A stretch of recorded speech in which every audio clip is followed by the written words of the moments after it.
सिंघवी जो कह रहे हैं कि केजरीवाल कोई आतंकवादी नहीं है, वहीं ईडी लगातार बेल का विरोध कर रही है।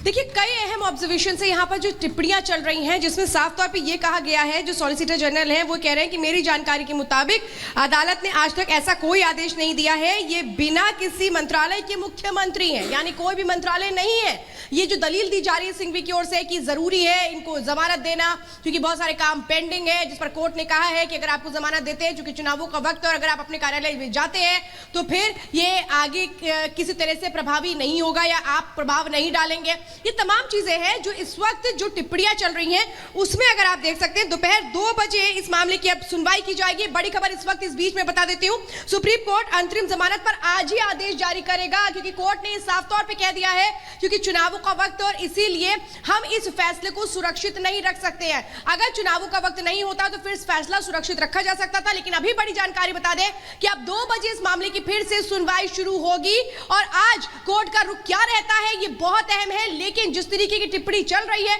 उसमें कोर्ट ने बिल्कुल क्लियर कर दिया है कि जिस तरह से अगर ऑफिस जाते हैं अरविंद केजरीवाल जो कि वो मुख्यमंत्री हैं तो क्या एक तरह से वो कामकाज को प्रभावित कर सकते हैं, बहुत सारी बातें हैं। लेकिन इस बीच आपको बता दें 2 बजे तक का इंतजार करना होगा क्योंकि 2 बजे इस मामले की कार्रवाई फिर से शुरू होगी। शिखा, बिल्कुल, तो ये बड़ी खबर अपने दर्शकों को बता दें। देखिए, सुप्रीम कोर्ट की तरफ से कहा गया है कि दोपहर 2 बजे मामले की सुनवाई करेंगे, अंतरिम जमानत पर आज ये आदेश जारी किया जाएगा, ये सुप्रीम कोर्ट की तरफ से कहा गया है। श्वेता, देखिए बड़ी बात ये भी है, एक और बड़ी खबर अपने दर्शकों को बता देते हैं। तो बड़ी खबर अपने दर्शकों को बता दें, 2 बजे मामले की सुनवाई करेंगे सुप्रीम कोर्ट की तरफ से ये कहा जा रहा है। देखिए, दलीलें लगातार रखी जा रही है। सॉलिसिटर जनरल तुषार मेहता की तरफ से कहा गया कि पहले दिल्ली चुनाव की बात होती थी, अब वो पंजाब चुनाव की बात करने लगे हैं, ये कहा गया है। लेकिन अब सुप्रीम कोर्ट का कहना है कि 2 बजे मामले की सुनवाई करेंगे। श्वेता हमारे साथ लगातार न्यूज रूम से बनी हुई है, उनके पास जाना चाहेंगे। श्वेता, देखिए सुप्रीम कोर्ट ने यह साफ कर दिया है कि अंतरिम जमानत पर आज ही आदेश जारी किया जाएगा। देखिए, यही बात बहुत इंपॉर्टेंट है क्योंकि अरविंद केजरीवाल इस बात का वो इंतजार कर रहे थे क्योंकि सुप्रीम कोर्ट का जो दरवाजा खटखटाया गया था वो इसीलिए खटखटाया गया था कि कोई राहत मिले। लेकिन ये भी सुप्रीम कोर्ट ने क्लियर कर दिया है कि आज इस मामले पर फैसला आ जाएगा क्योंकि कोर्ट ने कहा चूंकि चुनाव है इसीलिए हम फैसले को सुरक्षित नहीं रख सकते हैं। अगर नहीं होता तो फिर शायद आगे फैसला सुरक्षित रखा जा भी सकता था। लेकिन आपको बता दें ये बहुत इंपॉर्टेंट पॉइंट है, 2 बजे जब एक बार फिर से इस मामले की सुनवाई शुरू होगी उसके बाद कोर्ट अपना फैसला इस पर सुनाएगा अंतरिम जमानत को लेकर के। लेकिन जिस तरीके की दलीलें रखी जा रही हैं उस पर जो क्रॉस क्वेश्चनिंग हो रही है उसमें तुषार मेहता ये कह रहे हैं कि कंपनियों के एमडीज भी तो जेल के अंदर है, फिर तो वो ये कह दे कि कंपनियां नहीं चल पाएंगी, उनको जमानत मिल जाना बहुत जरूरी है। ये जो दलीलें रखी जा रही हैं जिसमें कोर्ट ने ये भी कहा कि चुनाव है और इसीलिए हो सकता है हम अंतरिम जमानत पर विचार करें। ये जो टिप्पणियां इस वक्त आ रही हैं उसमें कुछ टिप्पणियां बेहद महत्वपूर्ण है जिसमें कोर्ट ने ये कहा है कि आज ही वो इस मामले पर फैसला सुना देगा। कोर्ट ने ये कहा है चूंकि चुनावों का वक्त है और इसीलिए हो सकता है अंतरिम जमानत पर हम विचार करें, जिसमें यह बात कही जा रही है कि अगर मुख्यमंत्री अपने कार्यालय जाते हैं तो फिर वो किसी भी चीज को प्रभावित नहीं करेंगे। इसको किस तरीके से सुनिश्चित किया जाएगा, ये वो बहुत सारे इंपॉर्टेंट फैक्ट्स हैं जो इस पूरी सुनवाई के दौरान आज हमें देखने को मिले। क्योंकि 21 मार्च से अरविंद केजरीवाल जेल में है, उनको गिरफ्तार किया गया था ईडी की तरफ से और उसके बाद 1 अप्रैल को उनको न्यायिक हिरासत में भेज दिया गया था। अब आज कोर्ट क्या कुछ इस पूरे मामले को लेकर के फैसला देता है क्योंकि चुनावों का जिक्र भी उस पूरी की पूरी टिप्पणियों के दौरान हुआ है, क्योंकि तर्क यही रखे गए थे जो सिंघवी हैं उनकी ओर से लगातार इस बात को रखा जा रहा था कि कैसे राजनीतिक मंशा के तहत ये गिरफ्तारी हुई है, जिसमें कोर्ट ने सीधी सीधी बातें पूछी भी कि भाई जब 100 करोड़ का मामला था तो फिर 1100 करोड़ मामला कैसे हो गया, जिसमें ये बताया गया कि 900 करोड़ शराब कंपनियों की तरफ से मिला था। फिर इस बात को रखा गया कि फिर ये आपराधिक आय कहां से हो गया। बहुत सारी बातें हैं जो आज इस बीच रखी गई है, लेकिन इंतजार भी करना होगा कि 2 बजे के बाद क्या फैसला। बिल्कुल श्वेता, 2 बजे तक का इंतजार करना होगा। और बड़ी खबर आ रही है, सुप्रीम कोर्ट में बोले हैं सॉलिसिटर जनरल तुषार मेहता, केजरीवाल बिना किसी विभाग के सीएम हैं, केजरीवाल क्या काम करते हैं बताएं। तो देखिए किस तरीके से दलीलें रखी जा रही हैं, जिसमें सॉलिसिटर जनरल जिन्होंने कहा कि केजरीवाल बिना किसी विभाग के सीएम हैं। श्वेता हमारे साथ लगातार न्यूज रूम से बनी हुई है, उनके पास जाना चाहेंगे। देखिए सीधे सीधे यहाँ पर आम आदमी की तरीके से यहाँ पर रख रहे हैं सॉलिसिटर जनरल अरविंद केजरीवाल को कि आम आदमी के लिए भी सभी वो नियम और कानून लागू होते हैं जो अरविंद केजरीवाल के लिए लागू होते हैं। लेकिन बड़ी बात जो कही गई है वो ये कि बिना किसी विभाग के मुख्यमंत्री है।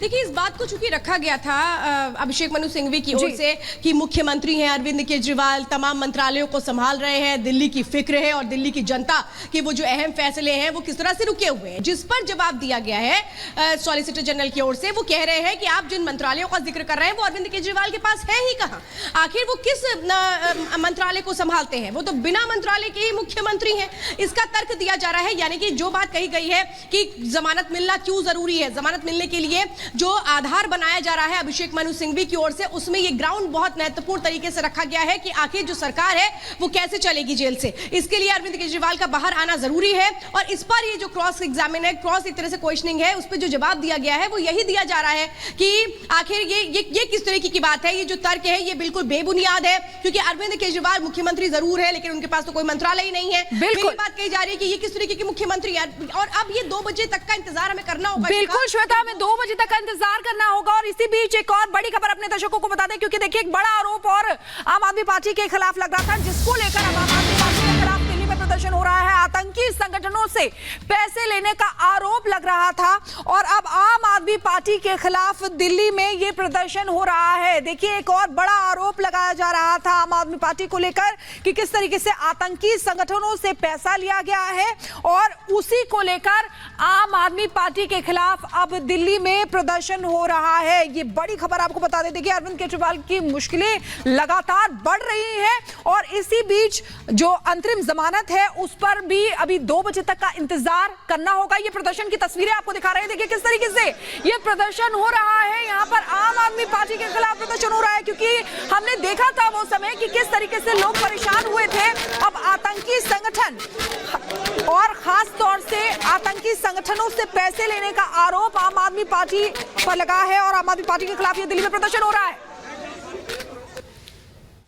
अभी हम आम आदमी पार्टी ऑफिस के बाहर खड़े हैं और आप देख सकते हैं यहाँ पे दिल्ली बीजेपी के कार्यकर्ता मौजूद हैं। वो लगातार ही प्रोटेस्ट करते हुए नजर आ रहे हैं और उनका आरोप है जिस प्रकार से दिल्ली के सीएम और आम आदमी पार्टी पर प्रतिबंधित संगठनों से, यानी कि यूं कहें कि जो आतंकी संगठन पूरे देश में प्रतिबंधित है उनसे उन्होंने पैसा लिया है अपनी पार्टी को खड़ा करने को लेकर के, उसी के खिलाफ यहाँ पर प्रोटेस्ट किया जा रहा है। साफ तौर पे आप देख सकते हैं यहाँ पे दिल्ली बीजेपी के हजारों कार्यकर्ता यहाँ पे मौजूद हैं। वो लगातार ही प्रोटेस्ट करते हुए दिख रहे हैं और उनका कहना है कि जिस प्रकार से उन्होंने दिल्ली के जो निवासी है उनको धोखा दिया है, उसी प्रकार से पूरे देश को वो लगातार उनकी पार्टी धोखा देते हुए नजर आ रही है। साफ तौर पे आप देख सकते हैं एक तरफ जहां पर शराब घोटाला, दूसरी तरफ इस तरीके से आरोप लगना काफी ही संगीन माना जाता है। और आपने देखा कि किस प्रकार से दिल्ली के उपराज्यपाल ने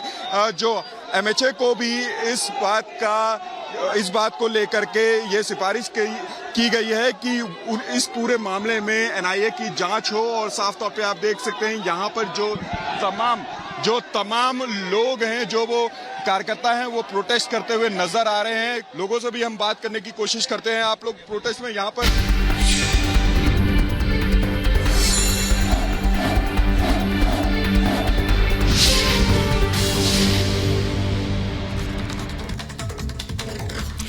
थर्ड फेज की वोटिंग, ऐसे में प्रधानमंत्री नरेंद्र मोदी ने अहमदाबाद में अपने मतदान का प्रयोग किया। इस दौरान अहमदाबाद में उनका अलग ही अंदाज देखने को मिला।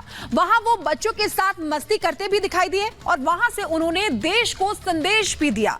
क्या संदेश दिया प्रधानमंत्री नरेंद्र मोदी ने, दिखाते हैं आपको इस रिपोर्ट के जरिए।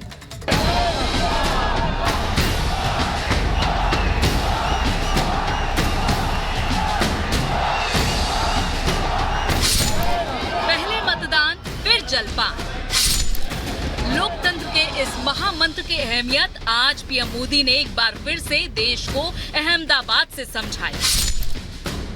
प्रधानमंत्री मोदी आज वहां वोटिंग के लिए पहुंचे और उन्होंने देश में लोकतंत्र के आधार स्तंभ को मजबूती देने में अपना योगदान दिया। वोटिंग के बाद पीएम ने लोगों से वोटिंग का रिकॉर्ड बनाने की अपील भी की और लोगों से मिलते जुलते भी नजर आए। लेकिन अहमदाबाद में आज पीएम की जो बात सभी के दिल को छू गई, वो उनका भावनात्मक पक्ष था, जिसमें पीएम मोदी ने वोटिंग से पहले एक तरफ जहां अपने बड़े भाई के पैर छूकर उनका आशीर्वाद लिया, तो दूसरी तरफ वोटिंग के बाद जब वो बाहर आए तो तो वो वहां मौजूद बच्चों पर खूब प्यार लुटाते दिखे। खासकर पीएम ने जिस तरह से वहां मौजूद एक दिव्यांग बिटिया पर जमकर आशीष लुटाया, वो लोगों के दिल को छू गया। प्रधानमंत्री वक्त की बड़ी पाबंद है। मतदान के रोज भी पीएम का ये पक्ष देश ने एक बार फिर से देखा। पीएम सुबह सुबह ही अपने पोलिंग बूथ पर पहुंच गए, जहां गृह मंत्री अमित शाह उनके अभिवादन के लिए पहले से मौजूद थे। इस दौरान पीएम की एक झलक पाने के लिए लोगों का हुजूम भी उत्साह से भरा दिखाई दिया। पीएम की सुरक्षा व्यवस्था और उनकी गाड़ियों का काफिला आम लोगों के लिए असुविधा न बने, इस बात का भी पीएम नरेंद्र मोदी ने ख्याल रखा। पीएम मतदान केंद्र पर पहुंचने से पहले ही अपनी गाड़ी से उतर गए। वो इसके बाद पैदल ही गृह मंत्री अमित शाह के साथ चलकर पोलिंग बूथ तक गए, जहां उनके बड़े भाई पहले से ही मौजूद थे। इसके बाद जब पीएम मतदान केंद्र से बाहर आए तो उन्होंने वहां लोगों से मुलाकात भी की और अपने समर्थकों को ऑटोग्राफ भी दिया। इसके बाद पीएम ने वहां मौजूद मीडिया के साथियों को संबोधित किया। पहले उन्हें अपने स्वास्थ्य का ध्यान रखने को कहा और देश के लोगों से लोकतंत्र के इस महायज्ञ में ज्यादा से ज्यादा आहुति देकर रिकॉर्ड वोटिंग की अपील की। आज तीसरे चरण का मतदान है। मैं देशवासियों को विशेष रूप से आग्रह करूंगा कि लोकतंत्र में मतदान ये सामान्य दान नहीं है। हमारे देश में दान का एक महात्म्य है और उसी भाव से देशवासी ज्यादा से ज्यादा मतदान करें। पीएम ने लोकतंत्र के इस महापर्व में वोटिंग के बाद जहां जनता को मतदान की अहमियत समझाई, तो वहीं लोगों से रिकॉर्ड वोटिंग की अपील भी की। पीएम ने वोटिंग के बाद जनता को अपने अगले दौरे का प्लान भी साझा किया। मेरा गुजरात में मतदान के नाते यही एक जगह है जहां मैं रेगुलर मतदान करता हूं और अमित भाई यहां से भारतीय जनता पार्टी के उम्मीदवार के रूप में चुनाव लड़ रहे हैं। मैं कल रात को ही आंध्र से आया हूं, अभी गुजरात में हूं। मध्य प्रदेश जाना है, महाराष्ट्र जाना है, फिर तेलंगाना जाना है।